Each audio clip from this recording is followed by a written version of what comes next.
So next we will study about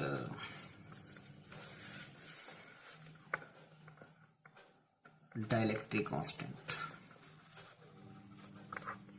okay dielectric constant और इसका symbol होता है कैपिटल के और इसको और भी बोलते हैं that is relative permittivity. Relative permittivity okay symbol is epsilon are.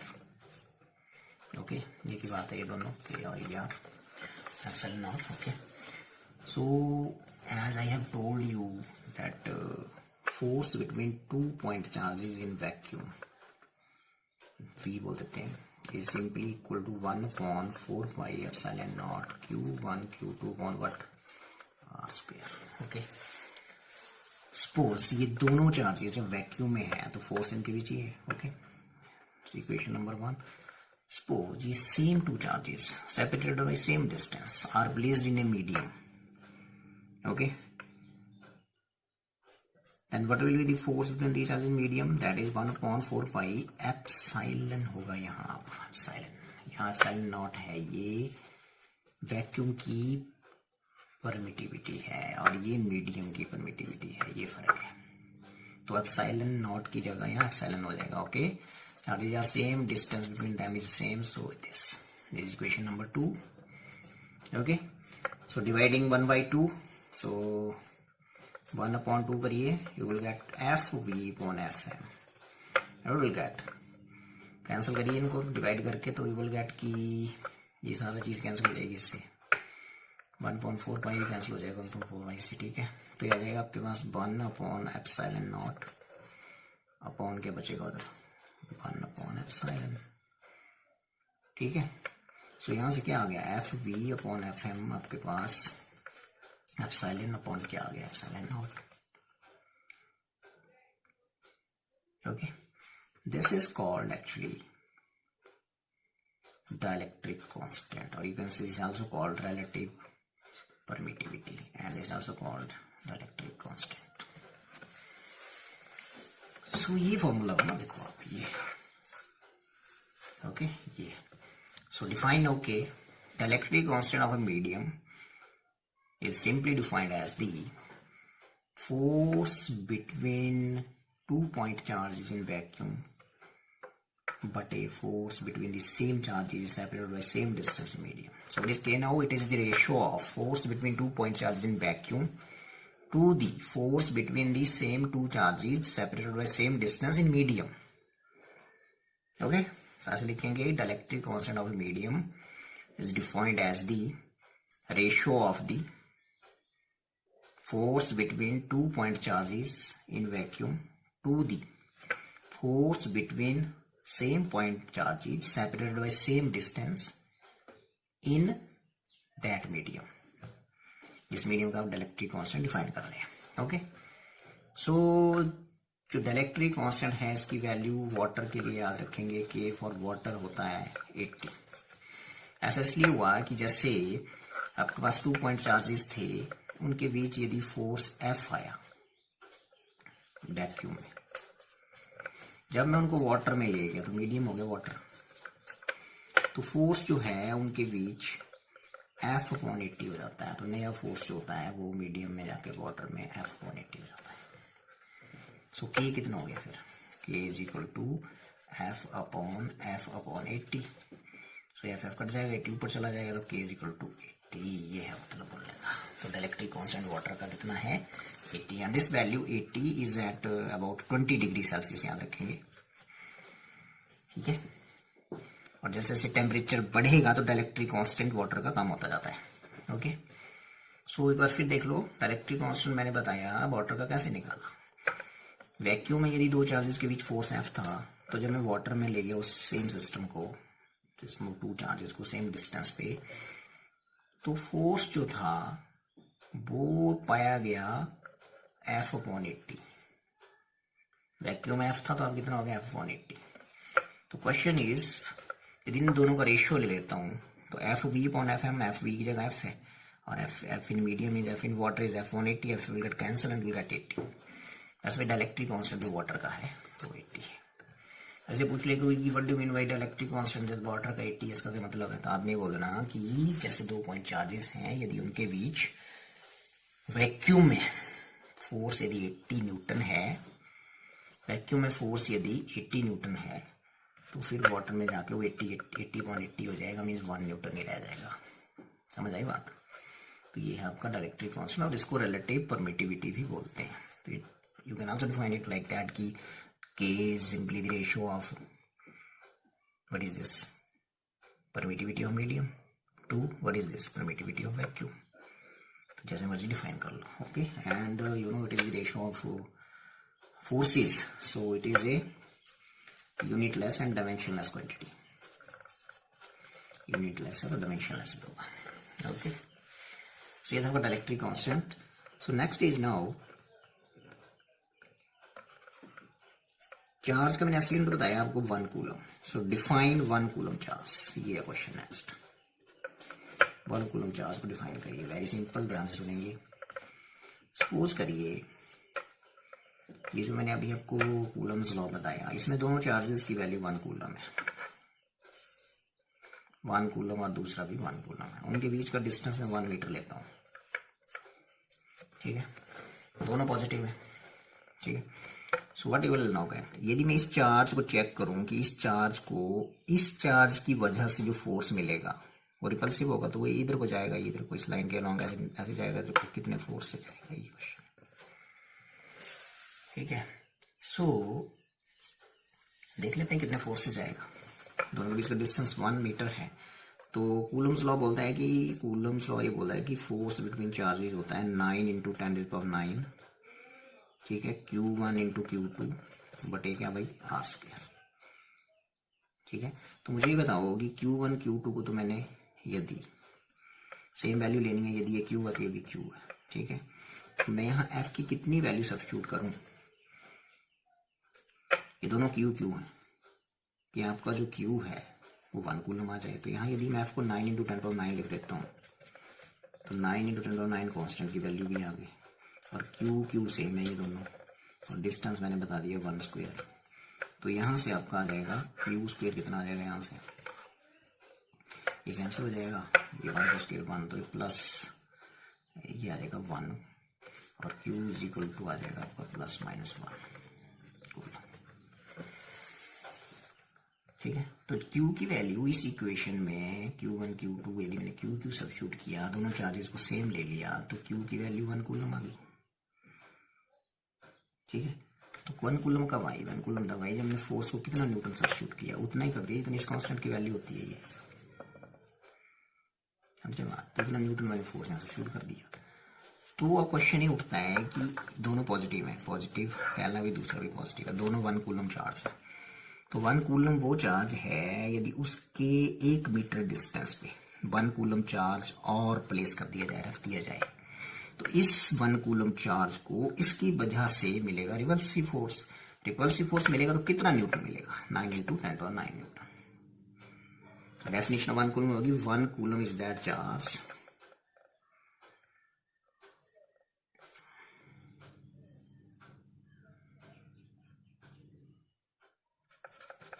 which will repel a similar charge, similar ये देखो, ये 1 coulomb which will repel a similar charge, ठीक है, which will repel a similar charge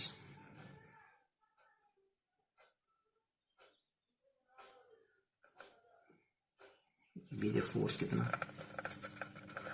9 × 10⁹ Newton, जब रखा vacuum में, vacuum में दोनों वैन placed in vacuum and separated by distance कितनी गई 1 मीटर।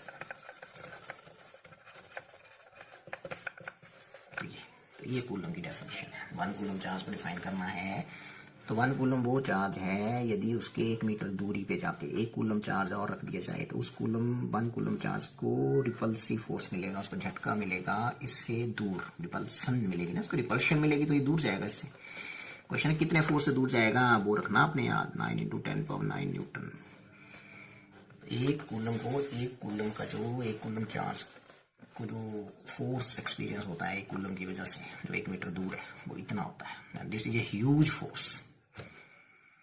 ठीक है, ये जो मैंने फोर्स की वैल्यू लिखी, दिस फोर्स इज, मेरे को तो ये डर लग रहा है इतना फोर्स सुन के।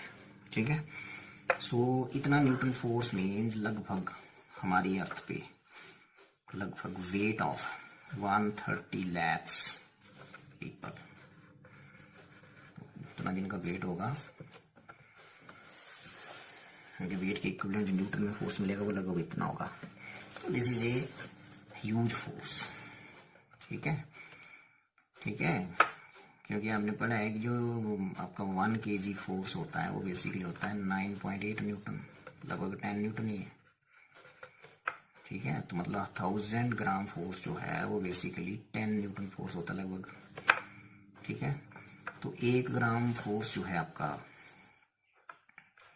तो आपका जो 100 ग्राम फोर्स है उससे लगभग आपको 1 न्यूटन फोर्स का झटका फील होता है। ये है बोलने का मतलब। 1 न्यूटन फोर्स यदि डेली लाइफ में आपको देखना है तो आप 100 ग्राम का एक वेट उठा लो, जितना आपको लगेगा वो है 1 न्यूटन। तो यहाँ तो बहुत ज्यादा भाई, ये लगभग ये इतने बंदों का भार होगा, इतने बंदों का वेट होगा अर्थ पे। तो this much force will be exerted by this 1 coulomb charge or this 1 coulomb charge on this charge. This much force is a huge force. So 1 coulomb charge से डर लगता है। 1 coulomb charge जो है वो एक बहुत ही बड़ा यूनिट है चार्ज का। It is a very large unit of charge, 1 coulomb. Okay. So 1 coulomb का झटका means huge झटका, बहुत बड़ा झटका। कितने न्यूटन का? 9 into 10 power 9। इतना ज्यादा फोर्स जनरेट करने के लिए को लगभग 103 lakhs पीपल जो अर्थ पे है, यदि एवरेज वेट उनका 50-60 के आसपास है, तो आपको ये तो हमने बता दिया कि 100 ग्राम फोर्स से आपको लगभग कितना होता है, 1000 ग्राम फोर्स से मतलब 10 न्यूटन आपको मिल जाता है। तो लगभग 100 ग्राम फोर्स से आपको 1 न्यूटन फोर्स का अनुभव हो जाएगा, एक्सपीरियंस हो जाएगा। ओके, और 1 कूलम के बारे में मैं आपको एक और बात बताता हूँ। सपोज करिए एक बॉडी है, ये इलेक्ट्रॉन्स, मान लो इस बॉडी से इलेक्ट्रॉन्स रिमूव हो रहे हैं और मान लो 10 electrons are removed in 1 second. ठीक है, तो क्वेश्चन है, मैंने आपको क्वेश्चन भी दिया था कि 1 कूलम चार्ज में इलेक्ट्रॉनों की जो संख्या होती है, तो 1 कूलम चार्ज में जो इलेक्ट्रॉनों की संख्या होती है वो इलेक्ट्रॉन्स होते हैं, कितने होते हैं? 6.25 into 10⁻18 इलेक्ट्रॉन्स। ये 1 कूलम चार्ज में इतने इलेक्ट्रॉन्स होते हैं। 1 कूलम चार्ज इतने इलेक्ट्रॉनों के चार्ज के बराबर जो चार्ज आएगा वो होगा 1 कूलम। मैंने जैसे एक सिंपल एक एग्जांपल आपको मैं और देता हूँ, सिंपल थोड़ा सा कूलम के बारे में थोड़ा सा आपको ज़्यादा अवेयर हो जाए आप, कि मान लो ये बॉडी इलेक्ट्रॉन्स यहाँ से ट्रांसफर हो रहे हैं और 1 सेकेंड में 10⁻10 इलेक्ट्रॉन्स ट्रांसफर हो रहे हैं।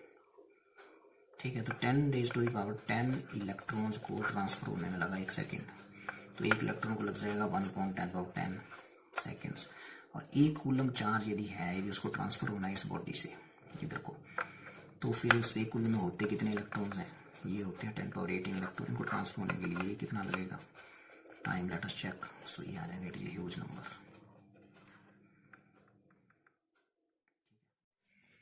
सो इतने इलेक्ट्रॉन्स को लूज करने के लिए बॉडी को कितना टाइम लग जाएगा? इतने seconds. This is a huge number. Convert this seconds into hours, then into days, and then into years. You will find it will be around 19.8 years. So it is about 20 years. It means 1 coulomb charge इस body को किसी और body पे transfer करने के लिए 20 years का time लग जाएगा। सोचो आप।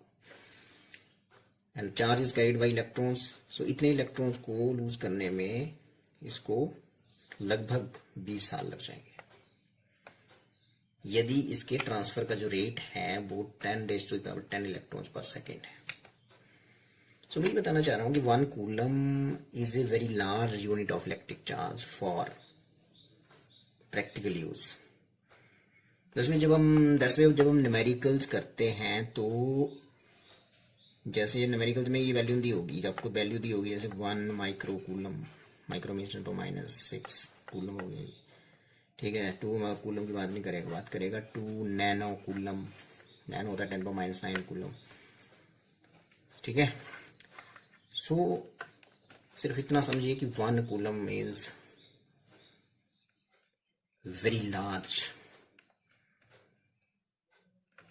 Value of charge. Okay, very large value charge on इतने इलेक्ट्रॉन्स। सोचो आप। ओके, आज के लिए इतना ही। Thank you. चले तो कूलम्स लॉ को वेक्टर फॉर्म में लिखेंगे। Coulomb's law in vector form.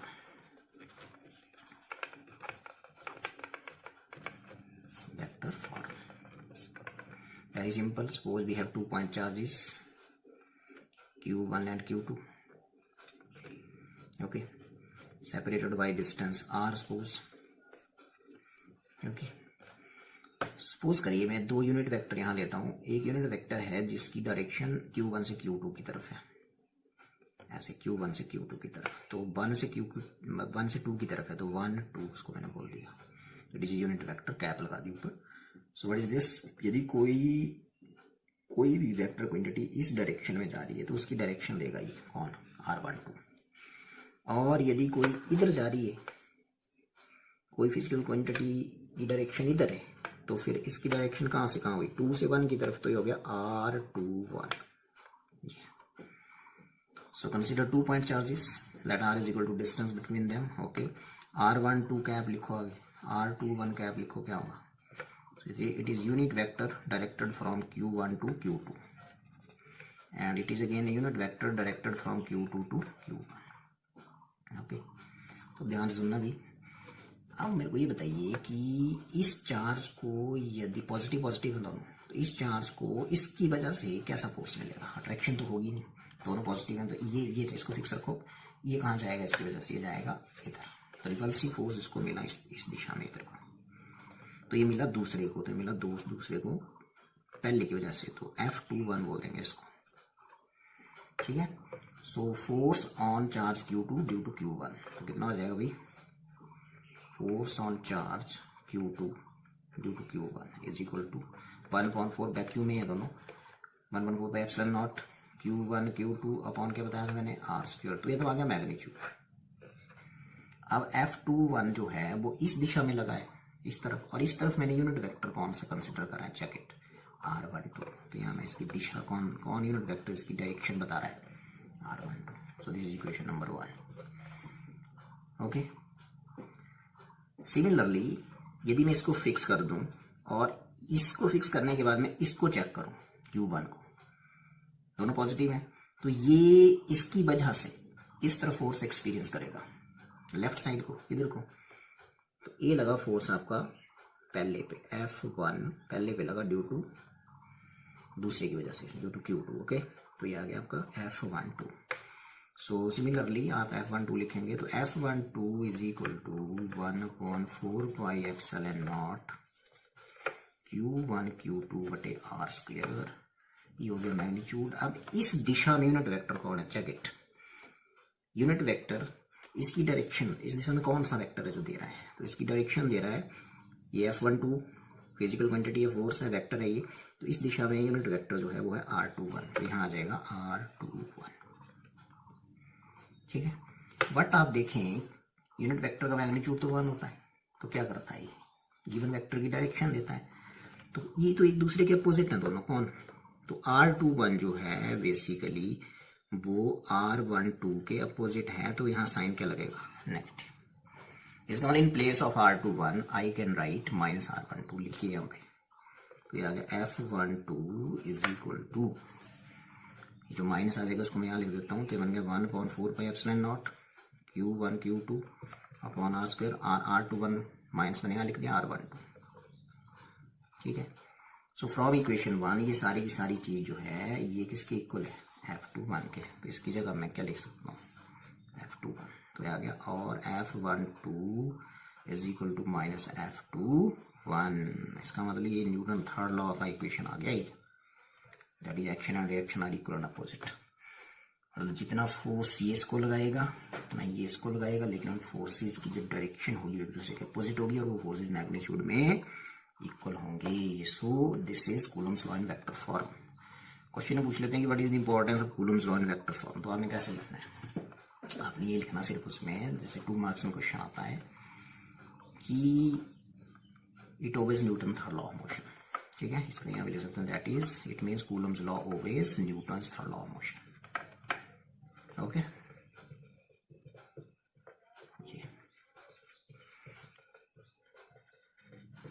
Question ऐसे आता है यदि कि ओके राइट या explain Coulomb's law in vector form, तो ऐसे करना है, पूरा ऐसे करना है। और ऐसे क्वेश्चन आ सकता है कि प्रूव दैट कूलम्स लॉ ओबे Newton's third law of motion. Okay, तो ऐसे करना है। लेकिन ऐसे क्वेश्चन ऐसे आता है कि 2 मार्क्स का क्वेश्चन, उसमें ये लिखा है कि what is the importance of Coulomb's law in vector form. तो आपने ये लिखना, तो आपने लिखना फिर F1, तो ऐसे डायग्राम से बना दो छोटी सी। फिर F1 जो है वो force on Q1 due to Q2 and F2 जो है force on Q2 due to Q1। ये लिख दो, ये ऐसे होते हैं F12 vector is equal to negative of F21 vector, ऐसे लिख दो। और उसके बाद फिर हमने लिखना that is force exerted by, force exerted by charges on each other. Forces exerted by charges on each other are equal in magnitude but opposite in direction. Magnitude इनका बराबर है 5 न्यूटन 5 न्यूटन, लेकिन एक 5 न्यूटन इधर लग रहा है और दूसरा इधर लग रहा है। डायरेक्शन एक दूसरे की क्या है, इसकी अपोजिट है। ऐसे लिखेंगे that is forces exerted by charges on each other are equal in magnitude but opposite in direction।